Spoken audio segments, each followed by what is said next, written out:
السلام عليكم ورحمة الله وبركاته. إن الحمد لله نحمده ونستعينه ونستغفر ونعوذ بالله من شرور أنفسنا وسيئات أعمالنا. من يهده الله فلا مضل له ومن يضلله فلا هادي له، وأشهد أن لا إله إلا الله وحده لا شريك له، وأشهد أن محمدا عبده ورسوله. أما بعد، رب اشرح لي صدري ويسر لي أمري واحلل عقدة من لساني يفقهوا قولي. رب زدني علما رب زدني علما। সম্মানিত আজকের ক্লাসে উপস্থিত সুপ্রিয় ভাই সকল, সম্মানিত বোন, প্রশংসা মাত্রই মহান আল্লাহ তাবারক ওয়া তাআলার জন্য, যিনি আমাদের সকলকে আজকের এই গুরুত্বপূর্ণ ক্লাসে উপস্থিত হওয়ার তৌফিক দিয়েছেন। তারপরে আমাদের সকলের প্রাণ প্রিয় নবী করিম মুহাম্মদ মুস্তাফা সাল্লাল্লাহু আলাইহি ওয়াসাল্লাম, ওনার উপর অসংখ্য শান্তি ধারা বর্ষিত হোক। আল্লাহুম্মা সাল্লি আলাইহি আল্লাহুম্মা বারিক আলাইহি। তো আমরা পূর্বের ক্লাসে লাইলাতুল কদরের রাত্রির ব্যাপারে কিছু বিষয় জেনেছিলাম, যেমন লাইলাতুল কদরের ফজিলত এবং লাইলাতুল কদরে কি কি আমল করতে হবে সেগুলো বিষয় জেনেছিলাম। তারপরে এই লাইলাতুল কদর থেকে বঞ্চিত হওয়া মানে প্রকৃতভাবে বঞ্চিত হয়ে যাওয়া, সেটাও আমরা জেনেছিলাম। এখন এই লাইলাতুল কদরের বিষয়ে আরো কিছু বিষয় রয়েছে যেগুলো আমরা জানার চেষ্টা করব। সেটা হচ্ছে যে এই লাইলাতুল কদর আল্লাহ তাআলা কেন এইভাবে ছুপিয়ে গোপনে রেখেছেন, এটা মানুষের কাছে স্পষ্ট নয় যে কোন রাত্রে। রমজান মাসের শেষ দশকে এটা সুনিশ্চিত, তবে কোন রাত্রে এই ব্যাপারে কেউ জানে না। এমনকি আপনারা জেনেছেন পূর্বে যে আল্লাহ নবী জেনেছিলেন, তারপরে ভুলে গিয়েছিলেন। আল্লাহ নবীকে ভুলিয়ে দেওয়া হয়েছিল। যাই হোক, আল্লাহ নবী ভুলে গিয়েছিলেন। তো এর হিকমা কি? এর হিকমা হচ্ছে এটাই যে যদি কোনো রাত্রের ব্যাপারে এটা সুস্পষ্ট হয়ে যেত যে এই রাত্রে লাইলাতুল কদর, তাহলে মানুষ সেই রাত্রিকেই ইবাদতে অতিবাহিত করত, রাত্রি জাগরণ করত, কিয়াম করত। কিন্তু যখন এটা অস্পষ্ট আর বলে দেওয়া হয়েছে যে এটা রমজান মাসের শেষ দশকে রয়েছে, ফলে যারা আগ্রহী, যারা এটা সওয়াব পেতে চায়, এই ফজিলতের অধিকারী হতে চায়, হাজার মাসের ইবাদতের চেয়ে উত্তম এক রাত ইবাদত করে এই রাতের, তাহলে এটার প্রতি যারা আগ্রহী তারা কি করবে? সেই এক রাতকে পাওয়ার জন্য এই রমজান মাসের শেষ দশকের সম্পূর্ণ রাত জাগরণ করবে, কিংবা একাধিক রাত জাগরণ করবে সেই রাতকে পাওয়ার জন্য। তো যতই জাগরণ করবে, যতই ইবাদত করবে ওই উদ্দেশ্য করে, তাহলে তার ইবাদত বেশি হবে, এতে আল্লাহ তাআলার নৈকট্য লাভ করতে পারবে, যেটা রাত্রি নির্ধারণ হয়ে গেলে হতো না আর কি। তো এটা হচ্ছে একটি গুরুত্বপূর্ণ হিকমা। তারপরে এই রাত্রির আলামত কি? এই রাত্রির আলামত সম্পর্কে কিছু বিষয় কোরআন হাদিস থেকে বোঝা যায় যে এই রাত যেগুলো হাদিসে বর্ণিত, হাদিসে প্রমাণিত, যে যে রাত্রিটি লাইলাতুল কদর হবে, সেই রাত্রিটি না গরম হবে না ঠান্ডা হবে, একদম সুন্দর আবহাওয়া হবে। কারণ এই ব্যাপারে জাবির বিন আব্দুল্লাহ রাদিয়াল্লাহু তাআলা আনহুমা থেকে বর্ণিত, তিনি বলেন যে রাসূল সাল্লাল্লাহু আলাইহি সাল্লাম বলেন, ইন্নী কুনতু উরিতু লাইলাতুল কদরি সুম্মা নুসিতুহা ওয়া হিয়া ফিল আশরিল আওয়াখিরি মিন লাইলাতিহা ওয়া হিয়া লাইলাতু তালকাতুল। মানে এই হাদিসে বলা হয়েছে যে আমাকে স্বপ্নে রাত দেখানো হয়েছে, কদরের রাত দেখানো হয়েছে, আবার আমাকে ভুলিয়ে দেওয়া হয়েছে, মানে আমি ভুলে গেছি আর কি। তো রাসূল সাল্লাল্লাহু আলাইহি সাল্লাম বলে যে এটা রমজান মাসের শেষ দশকে রয়েছে, আর সেই রাত্রিটি একদম খুব ভালো রাত, না বেশি শীত না বেশি গরম, মানে সেই রাত্রের আবহাওয়া খুব সুন্দর, প্রশান্তি, মানে এমন একটি আবহাওয়া হবে যে প্রশান্তি আসবে কিংবা ভালো লাগবে। তো এটা একটি আলামত যে সেই রাত্রিটির আবহাওয়া খুব সুন্দর হবে, না অতিরিক্ত ঠান্ডা হবে না অতিরিক্ত আহ গরম হবে। তারপরে দ্বিতীয় আলামত হিসাবে বলা হয় যে সূর্য সকাল সকাল লাল হয়ে উঠবে আর তার কিরণ থাকবে না, তার কিরণ থাকবে না। এই ব্যাপারেও হাদিস রয়েছে। আর পূর্বে যে হাদিসটি বলা হলো আপনাদেরকে যে সেই রাত না ঠান্ডা হবে না গরম হবে, এই রিওয়ায়াতটি আপনার ইবনে খুজাইমাতে রয়েছে আর মুসনাদ আহমদে রয়েছে। আর সূর্য আরেকটি আলামত যে সূর্য মানে সকাল সকাল লাল হয়ে উঠবে, তার কোনো কিরণ থাকবে না। এটা হচ্ছে আহ জার ওনাতে বর্ণিত। তিনি বলেন যে আমরা বললাম হে আবুল মনজির, আর তিনি ছিলেন উবাই ইবনে কাব, যে কিসের মাধ্যমে এই রাত্রিকে জানা যাবে, লাইলাতুল কদরকে, কদরের রাত্রিকে? তো তিনি বললেন যে আল্লাহ নবী আমাদেরকে এই ব্যাপারে যেটা খবর দিয়েছেন বলেছেন সেটা হচ্ছে যে সূর্য সেই দিন উদিত হবে আর তার কোনো কিরণ থাকবে না, মানে লাল হয়ে থাকবে কিন্তু তার কোনো কিরণ থাকবে না। তো এগুলো আলামত বলা হয়েছে। আর এটাও বলা হয় যে এ রাতে ইবাদতের কারণে যারা এই রাত্রে কিয়াম করবে তারা এক প্রকারের প্রফুল্লতা এবং আলাদা একটা স্বাদ অনুধাবন করবে, যা অন্য অন্য রাতে এই স্বাদ অনুধাবন করা যায় না। আর মানুষ মাঝে মধ্যে তার স্বপ্ন দেখতে পারে যে এটি রাত, যেমন অনেক সাহাবা দেখেছেন। তো এটি আলামতের মধ্যে একটা বলা যেতে পারে যে মানুষ যদি দেখে যে এই রাত্রিটি লাইলাতুল কদর, তাহলে সেটা হতে পারে, সুনিশ্চিত নয়, তবে আলামতের মধ্যে কোনো আলামতে গণ্য করা যেতে পারে। তারপরে যেটা আপনাদেরকে বলা হলো যে সূর্য একদম স্বচ্ছ হয়ে উদিত হবে।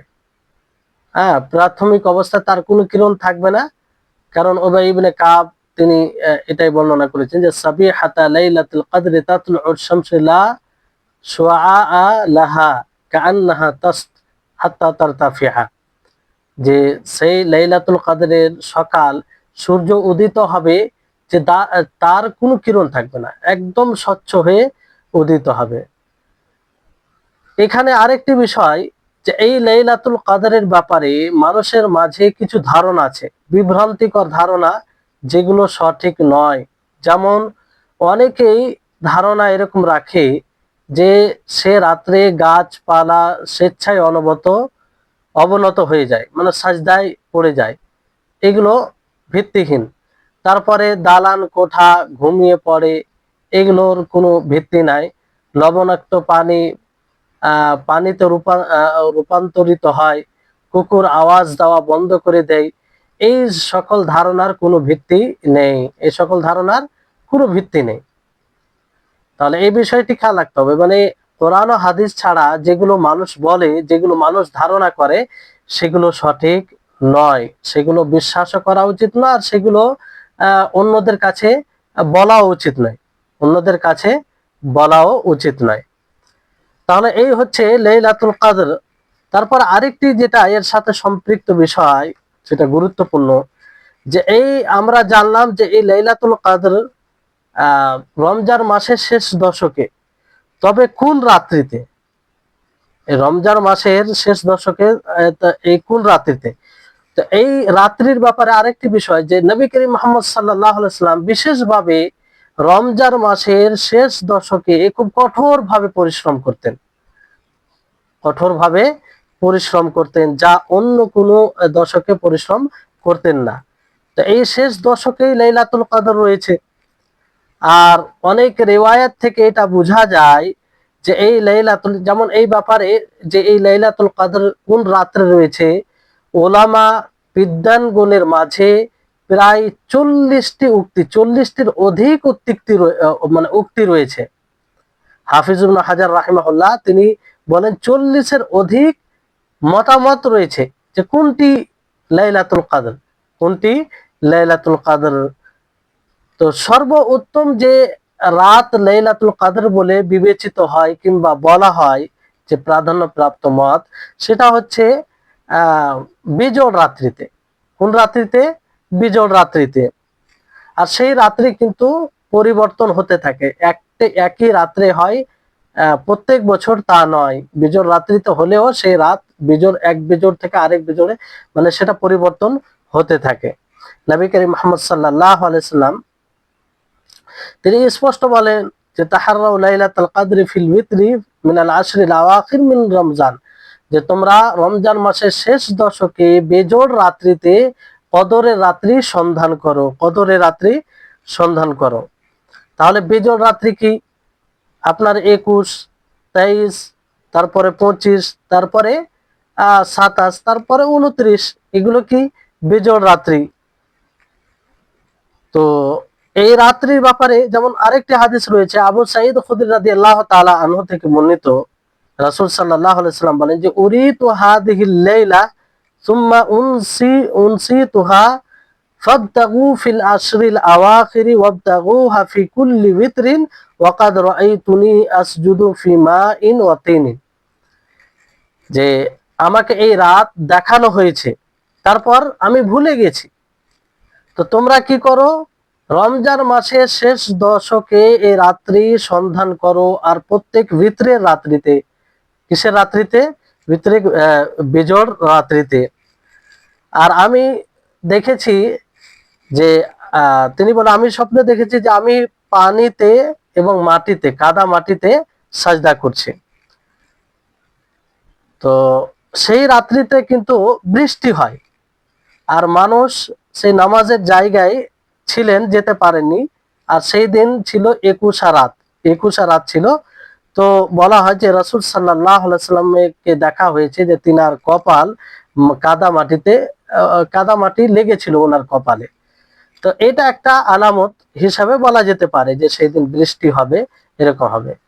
তো এখান থেকে এটা স্পষ্ট হচ্ছে যে 21 রাত্রে লাইলাতুল কদর।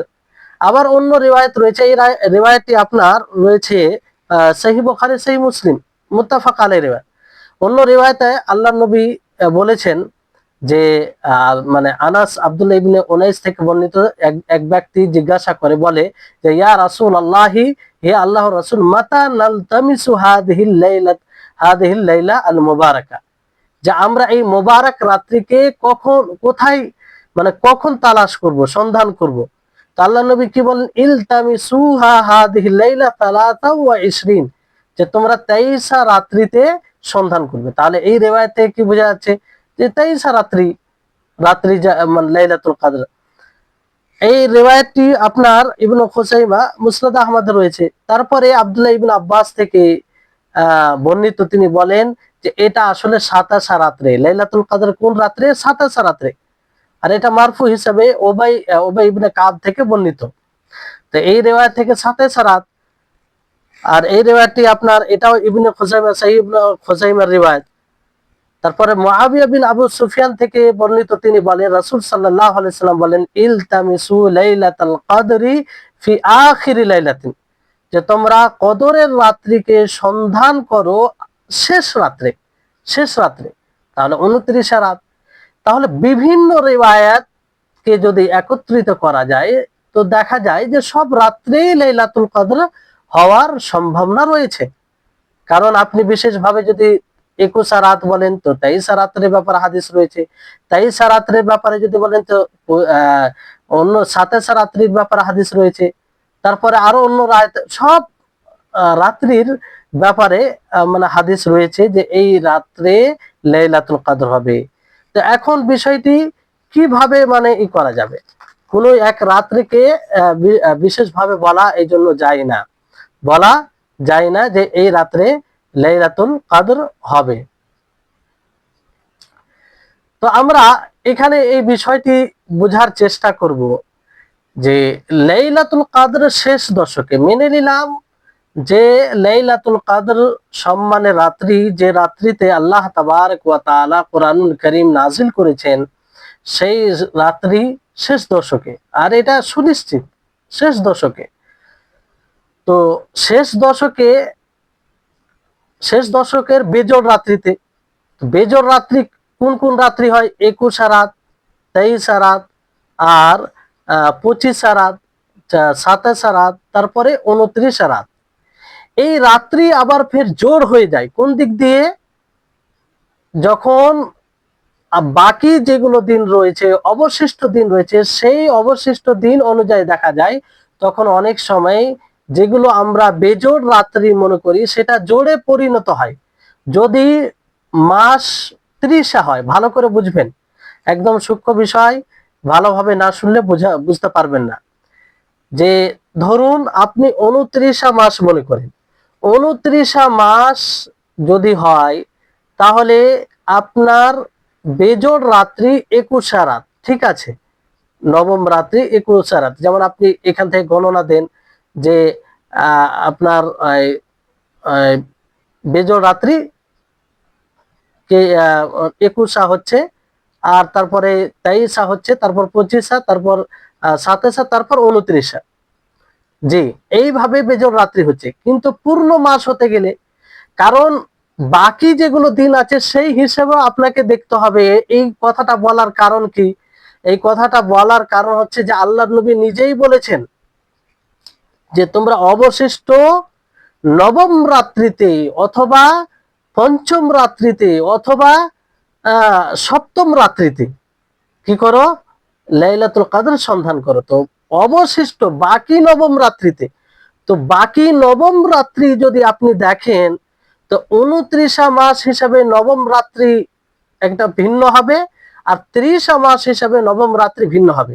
আপনাদেরকে হিসাব করে বুঝায়, 29 মাস হয় তাহলে নবম রাত্রি হবে 21 রাত। যেমন ধরেন যে এই হাত দিয়ে গণনা করেন, 21, 22, তাহলে মানে আপনি এখান থেকে মানে নবম রাত্রি, অবশিষ্ট নবম রাত্রি মানে যে বেঁচে আছে নবম রাত্রি, সেই রাত্রি, তো নবম রাত্রি আপনি শেষ থেকে, তো 29 মাস থেকে ধরেন যে 29, 30, 29, 28, 27, তারপরে আপনার 26, 25, আর 24, 23, 22, 29। দেখেন নবম হচ্ছে এই যে দুটি আঙুল, তারপরে নবম রাত্রি। 29 মাস হলে নবম রাত্রি হচ্ছে 21 রাত, ঠিক আছে। তারপরে আপনার সপ্তম রাত্রি হচ্ছে আপনার 24 রাত। 24 রাত কেমন করে সপ্তম রাত্রি হয়? আবার 29 থেকে দেখেন, সপ্তম রাত্রি 29, 28, 27, 26, 25, 25, তারপরে 24, 29, 29, 28, 27, 26, 25, তারপরে 26, এরকম ভাবে যদি হিসাব করে নবম, নবম, অষ্টম রাত্রি মনে হয়, তাহলে সপ্তম রাত্রি আপনার 25 রাত পড়ছে, 25 রাত কিংবা 23 রাত। যাই হোক, আমরা বুঝতে পারবো বিষয়টি স্পষ্ট হবে। তাহলে এই নবম রাত্রি যদি দেখি আমরা 29 মাস হিসাবে, তাহলে 21 দিনের দিন পড়ছে। আবার এই মাস যদি 30 হয়, 30 দিনের হয়, তাহলে সেই রাত্রি পড়ছে আপনার 22 রাত্রে। 22 রাত্রে আপনি 30 থেকে গুনে আসেন যে 30 রাত, মানে এদিকে যেহেতু এদিক থেকে গুনবেন আপনি 30 রাত, এখানে 30, 29, 28, 27, তারপরে আপনার 26, 25, 24, 23, 22। এই যে দেখেন নবম রাত্রি, 30 মাস হিসাবে নবম রাত্রি 22 রাত। তো এই জন্য বলা হচ্ছে যে পূর্বের অনুযায়ী যেটা, যে দিনগুলো চলে গিয়েছে সেই দিন অনুযায়ী 21 রাত, এটা আপনার বেজোড় রাত্রি, এটা আপনার বেজোড় রাত্রি। কিন্তু যে দিনগুলো বাকি আছে সেই দিন অনুযায়ী যদি মাস 30 হয় তাহলে যেটা বেজোড় রাত্রি সেটা জোড়ে পরিণত হবে, আর যেটা জোড় রাত্রি সেটা বেজোড়ে পরিণত হবে বাকি দিন অনুযায়ী। এই কথার ভিত্তি আপনারা বুঝতে পারবেন। এই জন্য বলা হচ্ছে যে যে দিনগুলো চলে গিয়েছে সেই দিন অনুযায়ী একটা হিসাব হবে, আর যে দিনগুলো বাকি আছে সেই দিন অনুযায়ী একটা হিসাব হবে। আব্দুল্লাহ ইবনে আব্বাস রাদিয়াল্লাহু আনহুমা থেকে বর্ণিত, নবী সাল্লাল্লাহু আলাইহি সাল্লাম বলেন যে ইলতামিসুহা ফিল আশরিল আওয়াখির মিন রমজান লাইলাতুল কদরি ফি তাসিআতিন তাবকা ফি সাবিআতিন তাবকা ফি খামিসাতিন তাবকা, যে তোমরা রমজান মাসের শেষ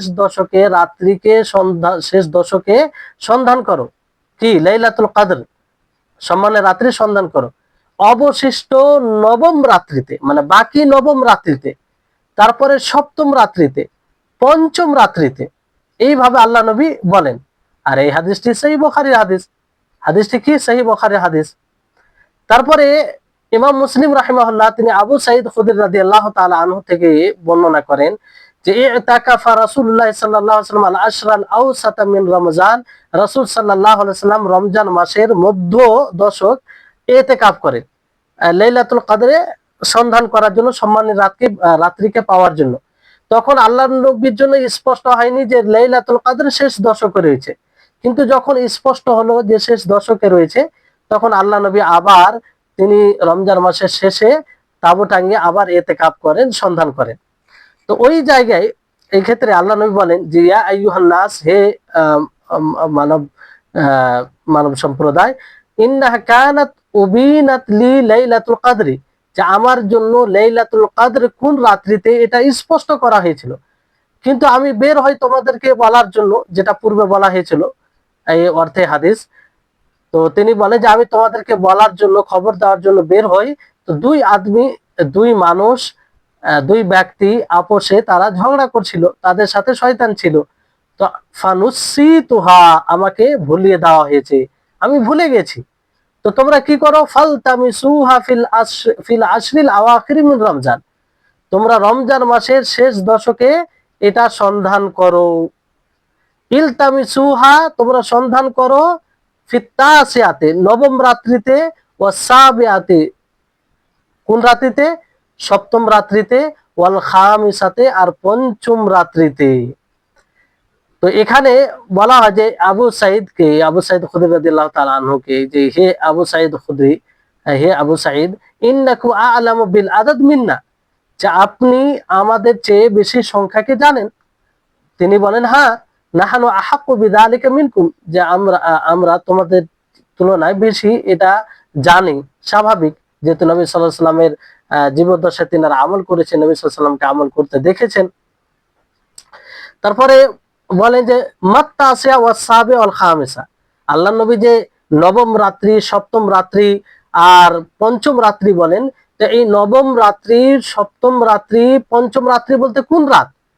তো তিনি এর ব্যাখ্যা দেন ইদা মাজাত ওয়াহিদাতু ওয়া ইশরুন, যখন 21 রাত গত হয়ে যাবে, তারপরে যে রাত, সেই রাত কি হবে?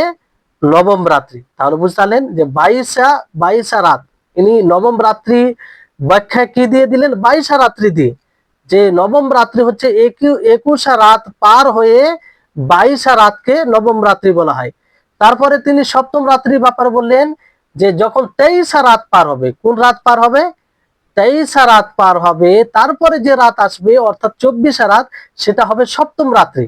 তারপরে 25 রাত পার হওয়ার পরে যে রাত্রি আসবে অর্থাৎ 26 রাত্রে, সেটা হবে পঞ্চম রাত্রি। তো এখানে তিনি যে ব্যাখ্যা দিয়েছেন 30 মাস হিসাবে, 30 মাস হিসাবে, যদি মাস 30 হয়, এই হিসাবে তিনি ব্যাখ্যা দিয়েছেন। আর 30 মাস হিসাবে যদি আপনি হিসাব করতে যান, দেখেন, তাহলে নবম রাত্রি 22 রাত্রি হয়। আপনি আবার হিসাব করে দেখেন, নবম রাত্রি 22 রাত্রি হয়, আর সপ্তম রাত্রি আপনার 24 রাত হয়, আর পঞ্চম রাত্রি আপনার 26 রাত হয়। 30 রাত হিসাবে আবার আপনাদেরকে গণনা করে দেখাচ্ছি। দেখেন 30, 29, তারপরে 28, তারপরে 27, তারপরে আপনার 26। দেখেন 26-এ পঞ্চম রাত্রি হচ্ছে, ভালো করে দেখেন, 26-এ পঞ্চম রাত্রি হচ্ছে। তারপরে 25, তারপরে 24-এ দেখেন সপ্তম রাত্রি হচ্ছে, 24-এ সপ্তম রাত্রি। তারপরে 25-এর পরে 24-এর পরে 23, 23-এর পরে 22, এই যে 22-এ দেখেন নবম রাত্রি হচ্ছে, 22-এ নবম রাত্রি হচ্ছে। তাহলে এইভাবে যদি দেখা যায় তো বিষয়টা যেটা স্পষ্ট হচ্ছে যে আমাদেরকে পুরো দশকই রাত্রি জাগরণ করা উচিত। পুরো দশকই দশকের মধ্যে যে কোনো রাত্রে লাইলাতুল কদর হতে পারে। কারণ বেজোড় রাত্রিতেও যদি হয়, তো বেজোড় রাত্রি দেখা যাচ্ছে যে পূর্বের যেগুলো দিন চলে গিয়েছে সেই দিন অনুযায়ী বেজোড়, কিন্তু আগামীতে যে দিনগুলো বাকি আছে সেটা মাস 29 হবে না 30 হবে, 30 হলে সেটা আবার জোড়ে পরিণত হয়, আবার 29 হলে ঠিক থাকবে। তো এই ক্ষেত্রে আমরা তো আগে থেকে জানি না যে এটা 30 হবে না 29 হবে। ফলে আমাদের কি উচিত হবে যে পুরো দশকের রাত্রি জাগরণ করা। ইবনে আতিয়া রাহিমাহুল্লাহ তিনি তার তাফসিরে বলেন যে এই লাইলাতুল কদরের রাত্রি মানে রমজান মাসের শেষ দশকের বিজোড় রাত্রিতে ঘোরাফেরা করে, আর এটাই সঠিক। কিন্তু এই বেজোড় রাত্রি মাস পূর্ণ হওয়ার হিসাবে মানে 29 হওয়ার হিসাবে ও 30 হওয়ার হিসাবে মানে পরিবর্তন হয়। অনেক সময় কি হয় যে 29 রাত্রি হওয়াতে যে বেজোড় রাত্রিগুলো থাকে 21 রাত্রি যেমন, সেটা যদি 30 মাস হয় তাহলে সেটা জোড় রাত্রিতে পরিণত হয়ে যায়, যেটা আপনাদেরকে গণে বোঝানো হলো। আর এই জন্য নবী সাল্লাল্লাহু আলাইহি সাল্লাম তিনি বলেন যে লিসালিসাতিন তাবকা, যে অবশিষ্ট তৃতীয় রাত্রিতে, লিখামিসাতিন তাবকা অবশিষ্ট পঞ্চম রাত্রিতে, লিসাবিআতিন তাবকা অবশিষ্ট সপ্তম রাত্রিতে। তারপরে তিনি বলেন ইলতামিসুহা ফিত্তালিসাতি ওয়াল খামিসাতি ওয়াস সাবিআতি ওয়াত তাসিয়া। তো ইমাম মালিক রাহিমাহুল্লাহ এই তাসিয়া থেকে মানে এটা যে অর্থ নিয়েছেন যখন মানে 29 রাত মানে 21 রাত, তাসিয়া থেকে নবম রাত্রি থেকে উনি কি অর্থ নিয়েছেন 21 রাত। আর এই 21 রাত তখনই তিনি এই অর্থ নিয়েছেন যখন মাস 29 হবে, আর 29 যখন মাস হয় তখন নবম রাত্রি 21 রাত হয়। কোন রাত হয় 21 রাত হয়। কিন্তু যখন 30 মাস হয় তখন নবম রাত্রি 21 রাত হয় না, বরং সেটা 22 রাত হয়ে যায়, 22 রাত হয়ে যায়। ফলে এটা স্পষ্ট যে লাইলাতুল কদর রমজান মাসের পুরো শেষ দশকে ঘোরাফেরা করে। পুরো শেষ দশকে প্রত্যেক রাতে যে কোনো রাত্রি হতে পারে, যে কোনো রাত্রি হতে পারে। কারণ আমরা যেটাকে বিজোড় মনে করছি সেটা জোড় হতে পারে, আবার যেটাকে জোড় মনে করছি সেটা বিজোড় হতে পারে। তো উভয় রাত্রিকে জোড় বিজোড় পুরো দশককেই যদি আমরা পুরো দশককেই ইবাদতের মাধ্যমে অতিবাহিত করি, লাইলাতুল কদরকে সন্ধান করি, তাহলে সেই লাইলাতুল কদর আমাদের হাত থেকে কোনো মতেই ছুটবে না, এটা সুনিশ্চিত ছুটবে না। শেখুল ইসলাম ইবনে তাইমিয়া রাহিমাহুল্লাহ তিনি বলেন যে লাইলাতুল কদর রমজান মাসের শেষ দশকে নবী সাল্লাল্লাহু আলাইহি সাল্লাম থেকে এটা বিশুদ্ধভাবে প্রমাণিত।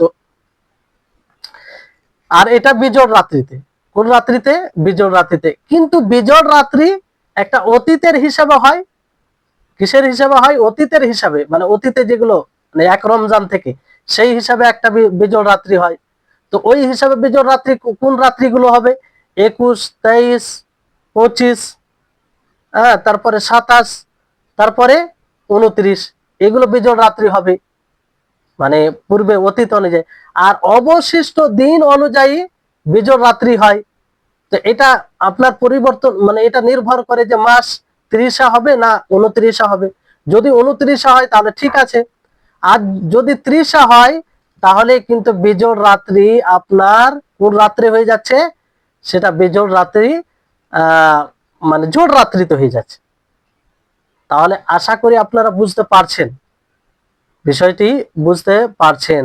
তো এইভাবে রমজান মাসের শেষ দশকের যে কোনো রাত্রে এই লাইলাতুল কদর হওয়ার সম্ভাবনা রয়েছে, এই লাইলাতুল কদর হওয়ার সম্ভাবনা রয়েছে। এই জন্য উচিত হবে সর্বোত্তম এটাই মানে মত কিংবা সতর্কতা, কিংবা এই রাত কোনো মতেই আমাদের হাত থেকে চলে যাবে না, আমরা বঞ্চিত হব না।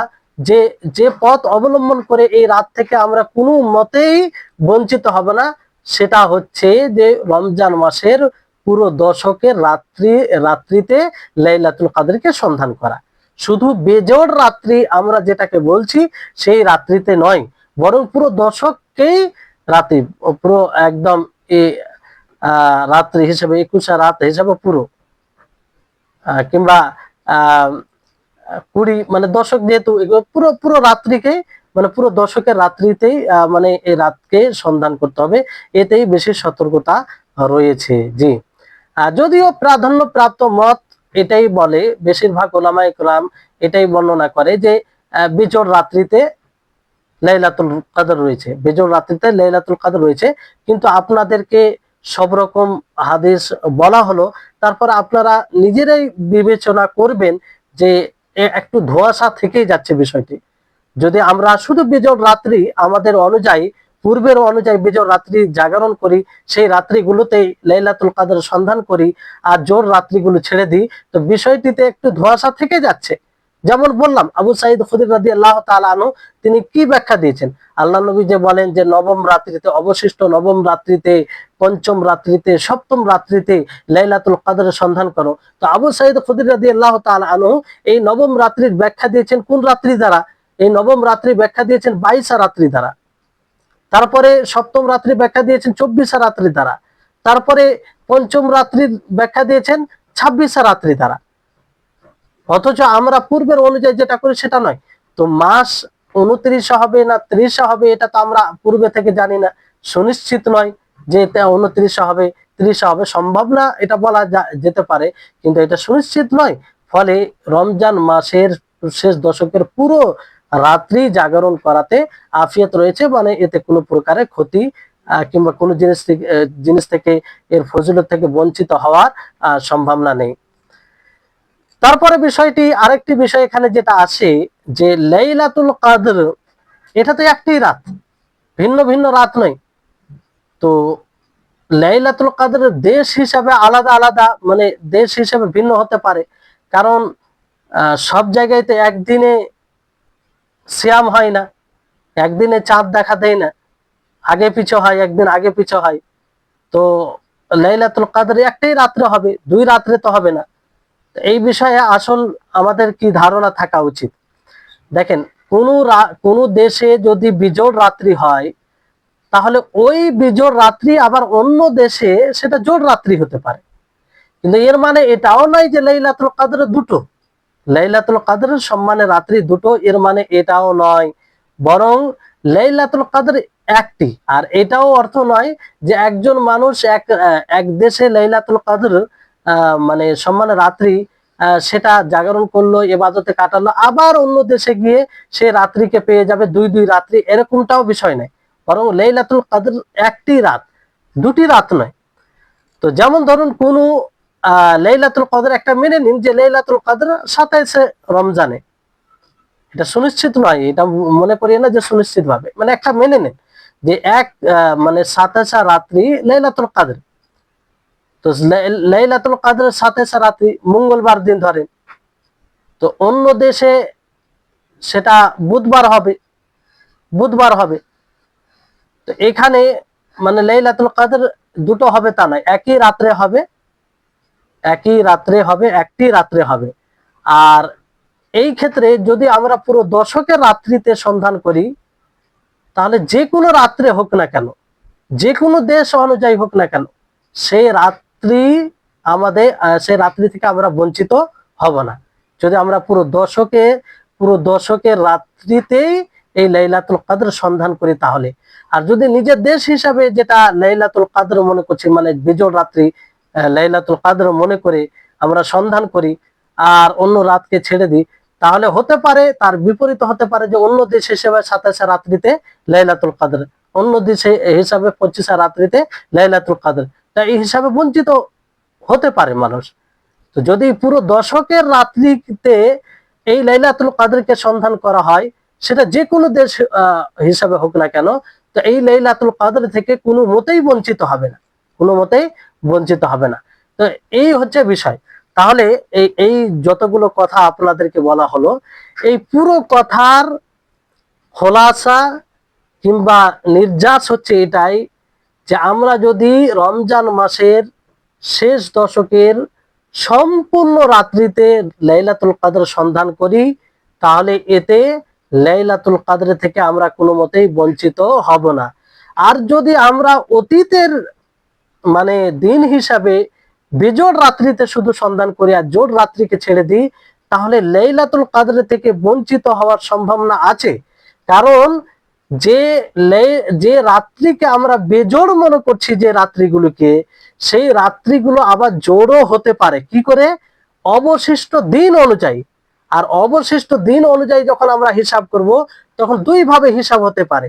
একটা হচ্ছে 29 মাস হিসাবে, আর একটা হচ্ছে 30 মাস হিসাবে। 30 মাস হিসাবে যদি আমরা বেজোড় রাত্রি দেখি, তাহলে 21 রাত হয় না, বরং 22 রাত হয়ে যায় অবশিষ্ট হিসাবে। শুরু থেকে নয়, ওটা নয়, অবশিষ্ট মানে 21 থেকে নিয়ে অবশিষ্ট হিসাবে, যেটা হাদিস থেকে প্রমাণিত, এইভাবে আল্লাহ নবী নিজেই বলেছেন। তাহলে সেই অনুযায়ী 22 রাত বেজোড় রাত্রি হচ্ছে। 30 মাস যদি হয়, আর 24 রাত বেজোড় রাত্রি হচ্ছে। আর যদি 29 মাস হয়, তাহলে অতীত এবং অবশিষ্ট উভয় অনুযায়ী একই রাত হচ্ছে। তো এখানে বিপাকে পড়ে যাচ্ছেন। ফলে এই বিপাকে, এই দ্বিধায় কিংবা এরকম অনিশ্চয়তার মধ্যে না থেকে আমরা যদি পুরো দশকের রাত্রি যাপন করি এবং রাত্রি জাগরণ করে সেই রাত্রিকে সন্ধান করি ইবাদতের মাধ্যমে বিভিন্ন প্রকারের, তাহলে এতেই বেশি কল্যাণ আছে, এতেই বেশি কল্যাণ রয়েছে। তাহলে এই হচ্ছে লাইলাতুল কদর। আমরা সকলেই চেষ্টা করব, যেহেতু রমজান মাস, কোন কোন জায়গায় সৌদি আরব, মালদ্বীপ, আরো কিছু দেশ রয়েছে যেগুলো দেশে আজকে প্রথম রোজা। আর ইনশাআল্লাহ আজকে হয়তো প্রথম তারাবি হবে ভারত, পাকিস্তান, বাংলাদেশ এইসব দেশে। আর কালকে প্রথম রোজা হবে। তো সকলেই বড় উদ্দীপনার সাথে আর বড় একটা আগ্রহী হয়ে এই মাসে প্রবেশ করবেন। আর স্বচ্ছভাবে, দৃঢ়ভাবে নিয়ত করবেন যে রমজান মাসের শেষ দশকের পুরো রাত্রি জাগরণ করে সেই রাত্রিকে সন্ধান করব, যাতে সেই রাত্রির ফজিলত থেকে আমরা বঞ্চিত না হই। তো এই হচ্ছে আপনার এই লাইলাতুল কদরের বিষয়। আশা করি এর সমস্ত বিষয়গুলো যেগুলো দিক বলার ছিল সেগুলো বলা হয়েছে। আর এই রাত্রিকে কিভাবে জাগরণ করবেন? তেলাওয়াত করে, কোরআন তেলাওয়াত করে, আপনি সালাত আদায় করে, নফল সালাত আদায় করে, দোয়া করে, বিভিন্ন ভাবে, এইভাবে আপনি এক কথায় পুরো রাতকে ইবাদতের মাধ্যমে কাটাবেন। ভিন্ন ভিন্ন ইবাদত করবেন, কারণ ইবাদত একরকম নয়, সব রকম ইবাদত করে আপনি এই রাত্রিকে অতিবাহিত করবেন। তারপরে বিষয় হচ্ছে যে কিয়ামুল লাইল। কিয়ামুল লাইল সম্পর্কে বড় লম্বা আলোচনা হবে। তো আজকে হয়তো তার ফজিলত বিষয়ে কিছু কথা তুলে ধরবো।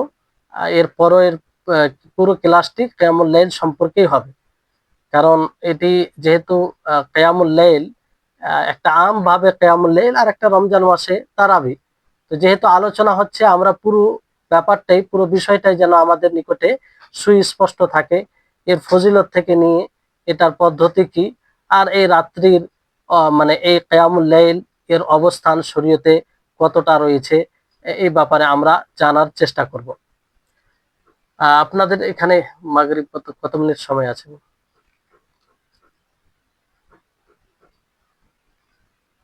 তো আসুন আমরা ওই কিয়ামুল লাইল সম্পর্কে জানার চেষ্টা। কিয়ামুল লাইল মানে দুটি শব্দ, তিনটি শব্দ ব্যবহার করা হয়। একটি হচ্ছে কিয়ামুল লাইল, আর একটি হচ্ছে তাহাজ্জুদ, আর একটি হচ্ছে তারাবি। কিয়ামুল লাইল বলা হয় যেটি রাত্রে সালাত আদায় করা হয়, সেটা হয় ঘুমের পরে হোক কিংবা ঘুমের না ঘুমিয়ে হোক। কেউ ঘুমানোর পরে যদি আদায় করে কিংবা ঘুমায়নি কেউ, এক কথায় রাত্রে যে সালাত আদায় করা হয়, তাহাজ্জুদ সালাত বলতে পারেন, সেটাকেও তাহাজ্জুদ বলা হয়। তাহাজ্জুদ কেন বলা হয় সেটাও বলা হবে। কিয়ামুল লাইল এই জন্য বলা হয় যে সেটা রাত্রে সালাত আদায় করা হয়। তো রাত্রে সালাত যেটা আদায় করে সেটাকে কিয়ামুল লাইল, ঘুমের পরে হোক অথবা না ঘুমিয়ে। আর তাহাজ্জুদ এটা রাত্রের নামাজকেই বলা হয়। কিন্তু এটা বিশেষভাবে যেটা ঘুমের পরে হবে। ঘুমিয়ে যে সলাৎ রাত্রে আদায় করবে, ঘুমানোর পরে ঘুম থেকে উঠে, ওই সলাৎকে বিশেষভাবে তাহাজ্জুদ বলে। দেখেন সময়ের কারণে এটা হয়তো নামের পার্থক্য আছে, কিন্তু ওই ওই সলাতে ওই সলাতে আর যেমন বলা হয় হাজাদার রাজুলু, যখন মানুষ রাত্রে ঘুমায়, তো মোতাহাজ্জিদ বলা হয় এটাই, যে ব্যক্তি ঘুম থেকে উঠে সালাত আদায় করে তাকে মোতাহাজ্জিদ বলা বলা হয়, কিংবা তার সালাতকে তাহাজ্জুদ বলা হয়। তাহলে কিয়ামুল লাইল মানে রাত্রে, যে কোনো রাত্রে সালাত আপনি ঘুমের আগে পড়েন কিংবা ঘুমের পরে পড়েন, ঘুম থেকে উঠে পড়েন, সেটা কিয়ামুল লাইল। কিয়ামুল লাইল এটা আম, ব্যাপক। আপনি ঘুমের পরে পড়েন, ঘুমের আগে পড়েন, কিয়ামুল লাইলের মধ্যে চলে আসবে, কিয়ামুল লাইল বলতে পারেন। কিন্তু তাহাজ্জুদ আপনি ঘুমের পরে পড়বেন, ঘুমের পরে মানে ঘুম থেকে উঠে যেটা পড়া হয় সেটাকে তাহাজ্জুদ বলা হয়। তো এই কারণে নামের মধ্যে পার্থক্য। তারপরে এই কিয়ামুল লাইল সুন্নাহ মুআক্কাদা, সুন্নাহ মুআক্কাদা যেটা কিতাবুল্লাহ ও সুন্নাতে রাসূল থেকে প্রমাণিত এবং ইজমা দ্বারা প্রমাণিত। সকল উম্মত থেকে এটা ইজমা হিসাব প্রমাণিত রয়েছে। যেমন আল্লাহ তাবারক ওয়া তাআলা তার বান্দাদের গুণ বর্ণনা করতে গিয়ে বলেন, ওয়াল্লাযীনা ইয়াবিতুনা লিরাব্বিহিম সুজদান ওয়া কিয়ামা, সূরা ফুরকানের 64 নম্বর আয়াত, যে যারা তাদের রবের জন্য সাজদারত অবস্থায় এবং দাঁড়িয়ে থাকা অবস্থায় রাত্রি অতিবাহিত করে, রাত্রি অতিবাহিত করে। তাহলে মানে এই কিয়ামের কথা বলা হয়েছে, কিয়ামের কথা বলা সাজদারত অবস্থা বলেন নামাজের মাধ্যমে। তারপরে আল্লাহ তাবারক ওয়া তাআলা তার নিজের ওই মুত্তাকি বান্দাদের প্রশংসা করেছেন এই বলে, যে ইন্নাল মুত্তাকিনা ফি জান্নাতি ওয়া উয়ুন, যে নিশ্চয় যারা মুত্তাকি তারা জান্নাতে হবে এবং ঝর্ণায় হবে। আখিদিনা মা আতাহুম রাব্বুহুম ইন্নাহুম কানু ক্বাবলা যালিকা মুহসিনিন, যে তারা আল্লাহ তাদের রব যা দিবে সেটাকে খুশি খুশি তারা গ্রহণ করবে, গ্রহণকারী হবে, এবং এর পূর্বে তারাই ছিল সৎকর্মশীল।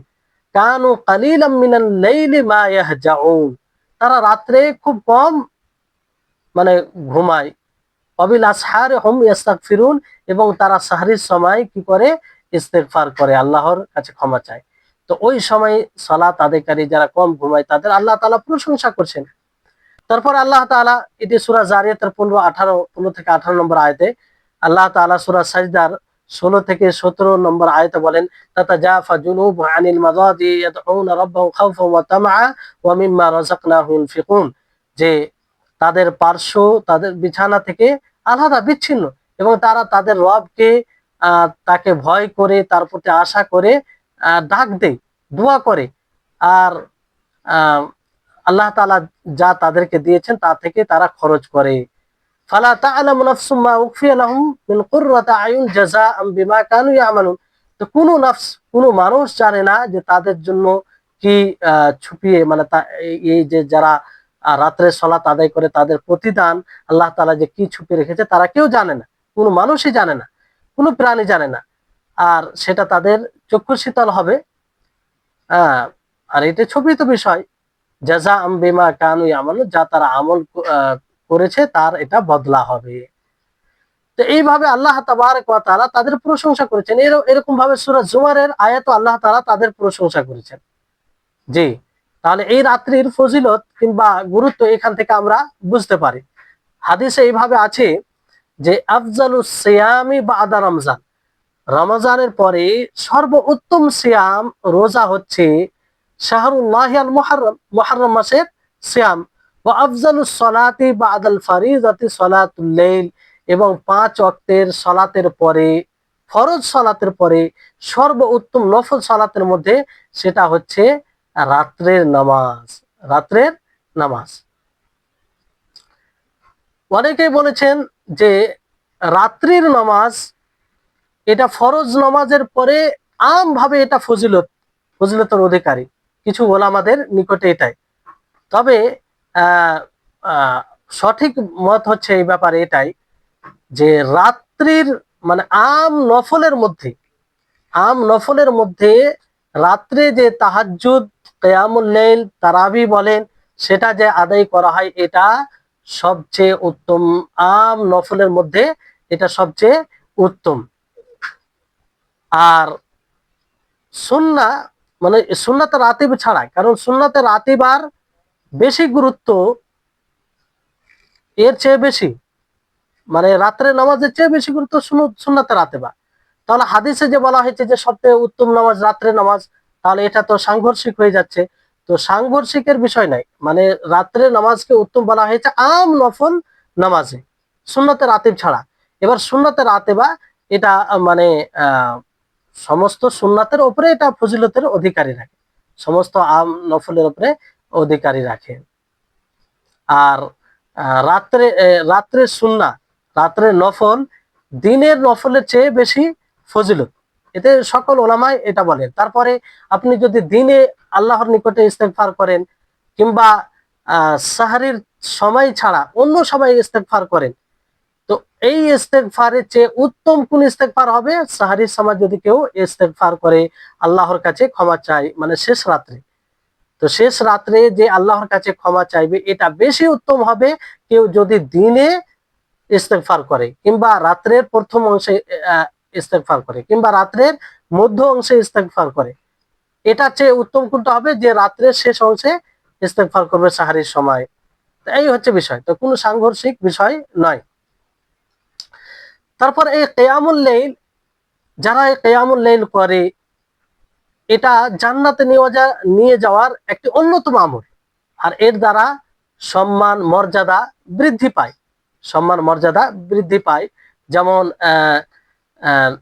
হাদিসে বলা হয়েছে যে ইন্না ফিল জান্নাতি লাগুরাফান তুরা যুহুরুহা মিন বুতুনিহা ওয়া বুতুনুহা মিন যুহুরিহা, যে জান্নাতে কিছু কক্ষ রয়েছে, মানে রুম রয়েছে, ঘর রয়েছে, যেগুলোর অংশ বাইরে থেকে ভিতরে অংশ দেখা যাবে, ভিতরে থেকে বাইরে অংশ দেখা যাবে, মানে সৌন্দর্য এত পরিষ্কার পরিচ্ছন্ন থাকবে, এত সুন্দর থাকবে।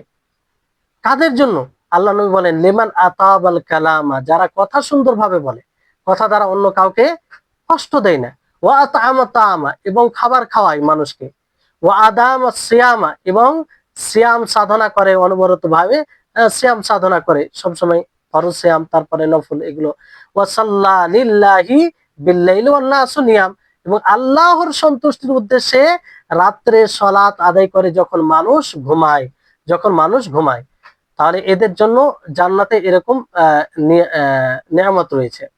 তাহলে কিয়ামুল লাইল করা, রাত্রে নামাজ পড়া, তাহাজ্জুদের সালাত আদায় করা, এটা কি জান্নাতে যাওয়ার একটি অন্যতম উপায়, অন্যতম উপায়। অনুরূপভাবে নবী করিম মুহাম্মদ সাল্লাল্লাহু আলাইহি সাল্লাম বলেন যে নবী সাল্লাল্লাহু আলাইহি সাল্লাম যখন মদিনায় আসেন, সর্বপ্রথম যে বিষয়ের ব্যাপারে কথা বলেন আল্লাহ নবী, সেই বিষয়টি হচ্ছে এটা যে ইয়া আইয়ুহান নাস, যে হে মানব সম্প্রদায়, আফসুস সালাম, তোমরা সালাম বিনিময় করো, সালাম দাও, ওয়াতিমু তাম, খাবার খাওয়াও, ওয়াসাল্লু বিল্লাইলি ওয়ান নাসু নিয়াম, আর তোমরা রাত্রে সালাত আদায় করো যখন মানুষ ঘুমিয়ে থাকবে, তাদখুলুল জান্নাতে বিসালাম, এতে কি হবে? তোমরা জান্নাতে সহি সালামতে পৌঁছে যাবে। তাহলে এই রাত্রে নামাজের এত ফজিলত, তো এই নামাজে আমাদেরকে অভ্যস্ত করতে হবে, প্রতিদিন না হলেও মাঝে মধ্যে পড়তে হবে। এত বড় ফজিলত রাখা হয়েছে তার এই রাত্রির নামাজে। তারপরে আপনার মনে হয় সময় হয়ে গেছে, এখান থেকে আজকে ইতি করছি। ইনশাআল্লাহ ফের আগামী পর্বে এই কিয়ামুল লাইল আর তাহাজ্জুদ বলেন, তারপরে তারাবির ব্যাপারে আলোচনা হবে আগামী ক্লাসে ইনশাআল্লাহ। তারপরে ইনশাআল্লাহ তারপরে ওই আলোচনা হবে যে তারাবি ৮ রাকাত না ২০ রাকাত, কোরআন ও হাদিসের আলোকে আমরা জানার চেষ্টা করব। আর উভয় পক্ষে দলিল কি আছে, সেই দলিলগুলোর মানে বিশুদ্ধতা কিরকম, সেগুলো আমরা জানার চেষ্টা করব। আল্লাহ তাআলা যেন আমাদের সকলকে তৌফিক দান করেন, এবং আমাদের সকলকে যা কিছু আমরা জানছি তার উপরে আমল করার তৌফিক দান করেন, সেই অনুযায়ী আমাদেরকে চলার তৌফিক দান করেন। ওয়া আখির দাওয়ানা আনিল হামদুলিল্লাহি রাব্বিল আলামিন। আসসালামু আলাইকুম ওয়া রাহমাতুল্লাহি ওয়া বারাকাতুহু।